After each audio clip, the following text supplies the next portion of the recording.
Welcome to Money Music, where you will learn about the big money in your vinyl records. I'm John Marshall, also known as Mighty John, the record guy, from moneymusic.com.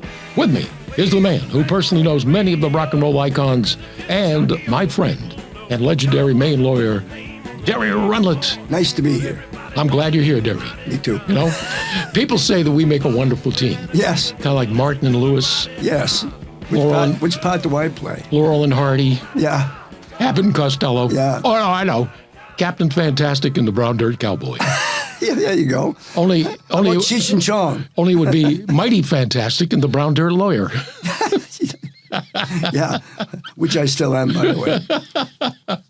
Now, at the end of the show, we will tell you how you can get the values for every Elvis, every Beatles record, absolutely free, no purchase necessary. Over 2,000 Elvis and Beatles records are on the list. Now, this podcast is not just for record collectors, but for everyone and anyone who seeks out treasures at yard sales, flea markets, estate sales, and thrift stores. On today's countdown of 20 records worth up to $100 or more, number one on our list is a case of one record producer trying to screw over his partner and creating a $7,500 collectible. Wow, I didn't know that went on in the music business. Yes, hard to believe. Yeah, most cutthroat business out there. Now, Derry, yeah. Where did Paul McCartney meet John Lennon for the first time, and what Beatles hit refers to that meeting?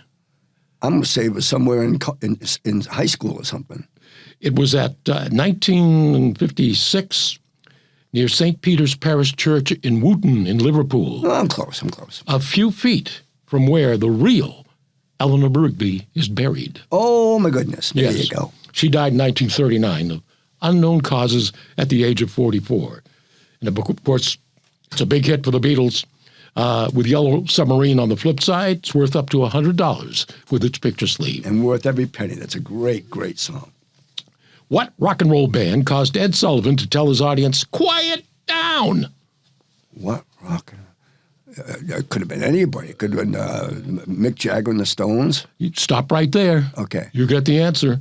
Oh, my goodness. Ed Sullivan had to tell the audience to quiet down during the appearance of the Stones, but the screams never ceased. The band closed out the show with Time Is on My Side. Yes, 1964. Sullivan vowed that the Stones would never appear on his show again, but he later related. A copy of Time Is on My Side is now worth up to $100 with its picture sleeve. And that was one of my favorite songs. It was okay when it came out when I was a senior in high school. Oh, my goodness. Yes. What lyric change that Little Richard had to do to get Tutti Frutti on the radio? Oh, boy. I don't know. Well, now, while on tour in Sydney, Australia, Little Richard denounces rock and roll and said, if you want to live for the Lord, you can't take rock and roll too. God doesn't like it. Clifford Burks, his saxophone player, then dares Richard to prove his faith in God. The legend takes the challenge. Little Richard tosses 4 diamond rings, valued at $8,000, into Sydney's Hunter River. He turns to gospel music. 5 years later, though, he switched back to rock and roll. The first of his many hits was Tutti Frutti. The original lyrics, Jerry, had to be changed from Tutti Frutti got booty to Tutti Frutti oh Rudy. Right. I always thought that was a strange lyric anyway. Yes. Tutti Frutti oh Rudy. Now you gave me the answer. By the way, I did see Little Richard. He appeared with Jerry Lee Lewis down in Massachusetts, and he's quite a character. Yes, he is. 45 on Specialty Records is worth up to $40. The 78 RPM version can get you $100 today. Also, Derry, in 1962, the Beatles are the opening act when Little Richard appears in Liverpool. They also opened for my friend Chris Montez. Chris Montez? And Tommy Rowe. The Beatles were the opening act. I got the poster of it, my pal Chris. Who would have thought it'd be the other way around a few years? Oh my God! Later. I mean, that's what he liked so much about it. And he had on the poster, there's a picture of Chris Montez, and the Beatles were all in their gray suit with the collarless jackets. And it's such an amazing picture because it goes tonight Tommy Rowe, Chris Montez, and then opening the Beatles. Well, Elvis opened for Slim Whitman. Oh, I did not know that. Yes. Oh, my goodness. And Slim Whitten didn't like it because by the time he came out, everybody was my God. screaming for Elvis. Imagine having to follow Elvis. He must have thought, oh, yeah, go ahead out there, kid. You weird-looking kid. Now, Derry, you know Maurice Gibb from what band? Oh, yes, the Bee Gees. Wonderful, wonderful band. Wonderful man. Who was his first wife? And she had a big hit. First wife? Yes. Boy, Marianne Faithfull or something like that. Lulu. No way. To Serve with Love. Yes, oh my God, huge hit. Great movie, too, by the way. And the Bee Gees' most valuable record is a 12-inch single of You Should Be Dancing. I did that in my show. In 1976. We did that very song. My two law partners and I dressed up as the Bee Gees and did that, closed the whole show with that song. You Should Be Dancing. Well, you should have the 12-inch single, $125 today. Oh, my goodness. What was unique about James Brown's album Live at the Apollo? I don't expect you to know this. No. I would be surprised if you did. Right. On October 24th, 1962, James Brown appears at the Apollo with an album called Live at the Apollo. He self-financed it for $5,700, sold over 1 million copies. It was the very first album that was recorded just the way it was performed. There was no separation in the tracks, so there was no way to get a single from the album because it was all one big track. Oh, wow. Yes. Find a copy, up to $200 today. What was Rod Stewart's first single in the U.S.? Boy, Maggie May. No. First hit, yes. First single, Good Morning Schoolgirl. Definitely never heard that one. Well, it was originally a blues single by Sonny Boy Williamson in 1939, and since then has been covered numerous times as Good Morning Little Schoolgirl. That sounds a little out there. Now, those giving it their own special treatment included Muddy Waters, the Yardbirds, Huey Lewis and the News. It was also the first single for Rod Stewart. Find a copy. It's worth up to $200 today. Boy. What was Van Halen's only #1 hit? Don't know. Jump. Oh, I was going to say Jump. Oh, you always say you were going to say it after I say it. But I did. I thought I'd sound stupid saying it. So, yeah, this is bad, I guess. Thinking it was stupid was actually the right answer. Now, the most successful album for Van Halen's 1984 album, that's the title of the album, is Jump. But they also recorded it on another album called Summertime. The 1984 with Jump is worth up to about $10. The Van Halen album Summertime with Jump can get you $300 today. So same song on two different albums. Big difference in value. Wow. Did you bring some albums in today that you wanted me to I sure did. appraise? I got, the two today is, I want to show you this album here, Mighty. I met these people, not the originals, because they had all passed away, but the wife of one of the originals, and I got to be very good friends. And she now manages the Coasters, Charlie Brown, Yakety Yak, Young Blood, oh my God, Poison Ivy. And I'm just going to ask you, this being such an iconic group, what do you think this record's worth? Well, let's take a look at who put the record out. Phoenix Records. It's a reissue. Original Coaster albums on Atco. That's the label you want to look for. Okay. Could sell over $100. Okay, but this is worth like... Reissues, not too collectible. Okay. Yeah. Okay. So we got that one, and now the creme de la creme. This is our boy, Elvis Presley, Elvis Christmas album. And I did two of these songs on there. I did Santa Bring My Baby Back to Me at a show, and Santa Claus is coming to town. So what do you say? Oh, no, here comes Santa Claus. So what do you say about Elvis Presley Christmas album? Let me see it. Okay. Because it's going to make a big difference what label it's on. It's on Pickwick. Pickwick is a reissue of Camden.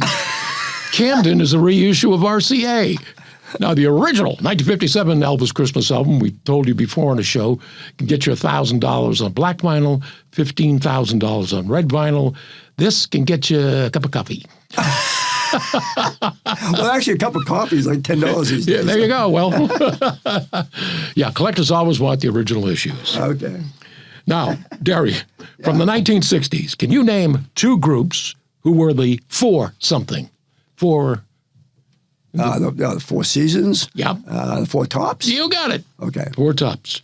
Prolific hit makers with classics like What are the Four Tops hits? Oh my God, all of them. Yeah. All of them. Really, I can't. By the way, I met them too. One that came on the rock and roll cruise. Reach out, I'll be there. Reach out. Oh, how about this one? My favorite is Bernadette. Bernadette. It's the same old song is another one. And another big hit for the Four Tops was called Ask the Lonely. Find a copy with picture sleeve. It's up to $300 today. By the way, the Four Tops performed with the Temptations here in Portland about 8 months ago. Great show. The Temptations and Rob Baldacci and I got to meet the Temptations at Intermission. They're wonderful men. And Otis, of course, the oldest, the only original member of the Temptations. Here's a trivia question. Yes. Who was the only, or I could say, what was the only country band to appear on Dick Clark's American Bandstand? Oh, boy, country band. Jeez, no clue. Alabama. No way. Yes. Yeah, okay. Alabama. Never would have guessed that. One of country music's most popular bands of all time, formed in 1969 with Brandy Owens and Terry Gentry. In the 1980s, they had 24 number-one hits, including, if you're going to play in Texas, you got to have a fiddle in the band. Hey, John, you sound like a Texan there, buddy John. Their first album, Alabama Band Number 3, is worth up to $400. Their first album. Wow. So some country can be collectible. Rock and roll, country, blues, soul, and jazz. Those are the big five. So who married the real Peggy Sue? Oh, it was one of the Crickets, wasn't it? Yes. Which one? Allison. He's the one that gave up his plane ride to Buddy Holly. Oh, my God. People always argue Dion, Waylon Jennings. It was actually Jerry Ellison who gave up the seat. Oh, my goodness. Now, boy, that is a very important piece of trivia because I think one of the earlier shows I told you that Dion does a 1 hour show about that whole thing. And he got really messed up, afterwards because he wasn't on that plane. And the reason he said that he didn't go is because it was going to cost $32 and he saved every dime and sent it back to his mother and father at home. Now, the original title of Peggy Sue was Cindy Lou. Yes. And Jerry Ellison asked him to change it to Peggy Sue. Right. Because that was the name of his girl, Peggy Sue Guerin. So at $45 up to $40, the 78 version now up to $400. No way. Peggy Sue. Yeah. Great song. How long did the marriage last between Michelle Phillips of the Mamas and Papas and actor Dennis Hopper? I'm going to say less than a year. 8 days. That's less than a year. That qualifies as less than a year. 8 days. 8 days. No. What? Well, Dennis Hopper was out there. That guy. Well, Easy Rider, right? Yes. Oh my God, Dennis Hopper. Yes. Oh, jeez. Great actor. Great actor. Now, of course, that big hit California Dreaming we mentioned earlier with picture sleeve, up to $300. Mamas and Papas. Wow. Can you name a couple of hits by Paul Revere and the Raiders? Oh, yes. Kicks, Hungry, millions of them, You Shouldn't Take It So Hard. That was my favorite. Remember that? No, I don't. Don't Take It So Hard? You don't remember that? No, I don't. Okay. And by the way, I just think Kicks is such a great song. Kicks is a great By the way, I have seen Mark Lindsay twice on the Rock and Roll Cruises. I would love to say that I became his friend, as I did many of those people, but did not. But I do know this, that when he was on stage, I would be standing very close to him and lip-syncing his songs.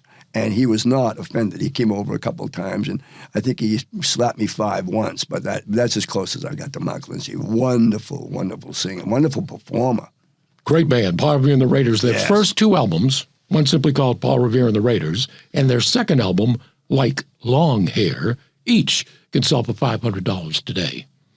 Wow. So, do you have that in your little stash over there? No. No, well, no. Too bad. Who was the first female group to have a #1 album in the USA? First? Female group to have a #1 album on the Billboard Hot 100. Andrew Sisters. Or Billboard 200 for the albums. Andrew Sisters. No. McGuire Sisters. No. Okay, I'm a little further up. Come a little closer. Supreme. Yes, Derry. Oh, my goodness. Oh, yes. Right. Yeah, there you go. Now, what was the name of the album? Baby, Where Did Our Love Go? Supreme's A Go-Go. Okay. The name of the album? Yeah. It knocked the Beatles' Revolver out of first place. Yeah, well, really? Because the Revolver was fantastic. My God, that was a great album. So the Supremes album, now worth up to $100. An original mono copy of Revolver, however, can get you $750. No way. Yes. An original copy of Revolver? Yes. I've got it. Do you? Yes. Check to see if it's in mono or stereo.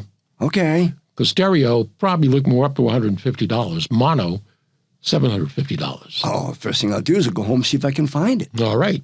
Speaking of the Beatles, can you name 2 #1 hits by the Beatles from 1964? They both have the same picture sleeve. Oh, no clue. 1964. Come on, think. Capitol Records. Hard Day's Night. No. Okay. But you're close.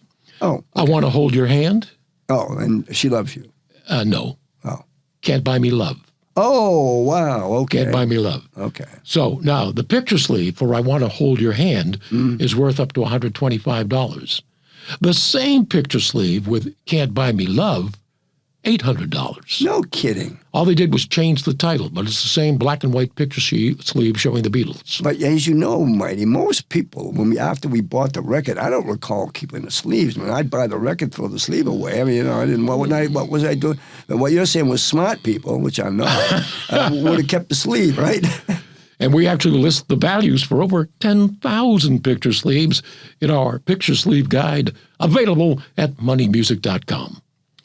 Wow, 10,000? Who was Joey D's band and his most valuable record? Starletters, and was Twist and Shout, and I met Joey D. Nice man. He was inducted into the East Coast Music Hall of Fame. I was at the ceremony. He's a wonderful guy. They became the house band at New York's Peppermint Lounge. Right, Peppermint Lounge, sure. Attracting celebrities like John Wayne. Yes. Jackie Kennedy. Everybody. Yes. Now, in 1958, Joey D recorded his first song, simply called Lorraine. Copy today can get you $1,000. Oh, I hope I see him again so I can tell him that. Yes. Yeah, Joey, you can hear those Lorraine 45s? Hey, yeah, Joey, you wouldn't happen to have a, what's the name of the record? Oh, yeah, it's one you wouldn't have kept. Who was the lead singer of the 1960s band Velvet Underground? No way. Do you know? That would be Lou Reed. Very good. Oh, my God. Your replacement. His name is Dino. Yeah, thanks, buddy. Next time, keep out of this thing. You can produce the show, but we don't. Lou Reed, songwriter and guitarist, dead of liver disease at the age of 71. Wow. Reed was the leader of the Velvet Underground in the 60s. The band had many collectible records like the single Sunday Morning. Released on Verve Records, a copy can get you $1,500 today. Wow. Sunday Morning. Velvet Underground. There you go. Before they were the Beach Boys, they were known as... Oh, it's under my brain. It's another one of those that is on his tongue. How many songs can you have on your tongue at the same time? About 10,000. Well, the group of teens from Hawthorne, California, called themselves the Pendletones. Oh, no, I never would have gotten that. Pendletones. No, that wasn't anywhere in my brain. Nowhere. They recorded Surfin'. The promotional man, Russ Reagan, changed it to the Beach Boys. Now, Surfin' on great X... name, too, the Beach Boys. It's just Oh, fantastic. yes. On X Records, Surfin' is worth up to $750. On the Candix record label, Surfin' by the Beach Boys, $1,500 today. So contact your Beach Boy connections, Derry, and see if they have any of those. I actually got only to shake hands with Mike Love. When they come on the rock and roll cruises, they don't do... they do a cruise with the Temptations where you can have your picture taken with them, but they don't do a lot of mixing and stuff like that. So they come on, when they come on the rock and roll cruise, they will be in Key West and they'll get on and do their show and then they get back off. They don't sail around on the ship. Who is the most famous celebrity that you ever talked to? Well, I would. Now, I'm not saying Elvis. There's somebody else I have in mind. I'm gonna have to say, That doesn't have to be a singer. The most famous celebrity you ever talked to. I would say I'm going to say my friend Gianni Russo. Okay. Yeah, I'm glad I came up with that. Yeah, I would say Gianni Russo, the star of The Godfather, and now the official Godfather, Hollywood Godfather. Yes. I did one of the most unusual interviews of all time. Half-hour interview with Bob Hope. No way. Yes. And I said to him, is there anything you want to talk about, or is there anything you don't want me to ask you? He just says, just say, hey, Bob, how you doing? That's all you have to say. So I said, okay, Bob, how you doing? Well, thanks for asking, John. And he talked for a half hour. I never got in another word. At the end of the half hour, he said, great being with you. And that was it. My God, that's an incredible story. Yeah. By the way, you know, George Mitchell, who was a dear friend of mine, they wanted to do an interview with him about Leon Gorman of L.L. Bean. And Oh, yeah. And they were going to ask questions, and George says, let me listen to your questions. Don't do them one at a time. And my friend Pete Smith went through like 12 questions, and George Mitchell spoke for exactly a half hour and answered every question. Yeah. So what Bob was saying to you, you don't have to give me the questions. I'll tell you what I want to say. Yeah. He had it all practiced. He knew exactly what he wanted to say. Oh, what a great story. I love your stories because they're very self-deprecating. You could have said, oh, my God, Bob and I went for drinks. We had a cup of coffee. He calls me every day. By the way, I have his autograph. I have Bob Hope's autograph. Yeah. Yes. Jerry Butler was the lead singer for what group? Gee, I can't say it. Don't know. Jerry Butler and the Impressions. Oh, yeah, no. Okay. Yeah. No? Rolling Stone magazine includes For Your Precious Love by Jerry Butler and the Impressions on its list of the 500 greatest songs of all time. An original copy from 1958 on VJ Records can sell for $2,500 today. For Your Precious Love. Oh, great song, too. Great song. Doo-wop, Yes. very collectible. Yes. 1965 reissue, $10. So be careful. Be careful what you do out there. Okay. Now, Derry, Yes. how do you spot an original copy of a record from a counterfeit? Boy, this is going to be, is it Stop. complicated? Yes. I don't know. Well, sometimes. Okay, go ahead. 1978, the Rolling Stones performed Beast of Burden on Saturday Night Live. Yes. The 45 with picture sleeve is a big collectible up to $3,000 just for that picture sleeve. Wow. Now, beware of counterfeits. Original sleeves are very light lavender. Fakes are more of a grape or purple color. So we always tell people, if you're not sure whether you're buying an original or a counterfeit, contact us at moneymusic.com and we'll give you our best estimate, no charge. Oh, Marty, what a great thing that you would do that for these people. Well, I don't see anybody, spend $3,000 on a record that's worth $10. Well, yeah, but it's so fun to hear this because you especially some of the obscure people that you know. Now, Derry, as we said at the beginning of this podcast, did you ever want to screw over your business partner? No. That's not what you told me off the air. No, I'm kidding. Well, listen to this. Phillies Records issued their first single in 1961, There's No Other Like My Baby, by, do you know, girl group The Crystals. Oh, yes, and I know the Crystals. I'd met the Crystals, yes. Now, Phillies is a combination of the first names of the owners, Phil Spector and Les Sill. That's how you get the name Phillies Records. Oh, right, that's right. Now, the Crystals 45 is valued up to $40. The album containing the hit, $350. In 1963, Phil and Les parted ways in a not-so-friendly manner. I'm not surprised. Phil Spector was a strange dude. Now, to agree to the split, Les demanded royalties from the next single by the Crystals because everything by the Crystals was selling. That's right. He's a rebel. That's right. Which was actually done by Darlene Love. The Crystals that are out there now, the lead singer was one of the backup singers, and Dee Dee Kinnebrew. But Darlene Love, of course, was the one that sang that as the Blossoms. And the Crystals, everything by them was worth money, and Les knew that. Oh, my goodness. So he said to Phil, if you want to split up and break our contract, I want the royalties from the next single by the Crystals. And Phil said, okay, but he had the last laugh. He put out a record he knew radio wouldn't play. What was it? And they didn't. And thus there were no royalties for poor old Les. It was called Do the Screw. No way. Yes. Oh, my God. An original copy can get you $7,500 today. Oh, my goodness. Yeah, boy, I do know Dee Dee Kinnebrew. I'd give her a call and say, you wouldn't happen to have... Do the Screw. Do the Screw, will you? I just want to, I'll give you $20 for it. So, how to get back at somebody, Right. I mean, Phil Spector was kind of but he was very clever. I have to tell you that his wonderful wife, Ronnie Spector, she was She was interviewed on the rock and roll cruise. This was 2 years before she passed away.